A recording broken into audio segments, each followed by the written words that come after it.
isang senador, bahagi nito ang pagsasagawa ng batas. Kahit marami pa pong batas, pero senador po kayo, kinakailangan nyo pa rin gumawa ng isang batas. Bilang isang senador, at kilala kayo sa pangalang Kuya Will, bigyan niyo po ako ng isang batas man lang na kapag nagsabing itong batas na ito, si Kuya Will yan. Okay, magandang tanong yan. Ha? Una, may angat talaga ang buhay ng mga Pilipino.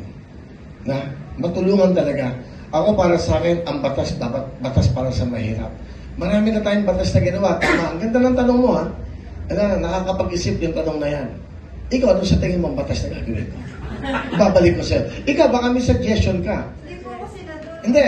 Ikaw ba? Kasi isa kang mamamayang Pilipino. Ano ba sa tingin mo ang dapat na batas na gawin ko para sa mga kababayan natin?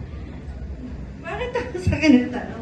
Hindi kasi nga, gusto kong makinig sa inyo. Ayan, si ate. Okay, yan. Gusto kong makinig sa para tama ito, ha? Tama itong tinatanong niya sa akin. Para pagpunta ko ng Senado, isa to sa mga tanong nung ako'y di ba, nagkakampanya. Sige, ikaw.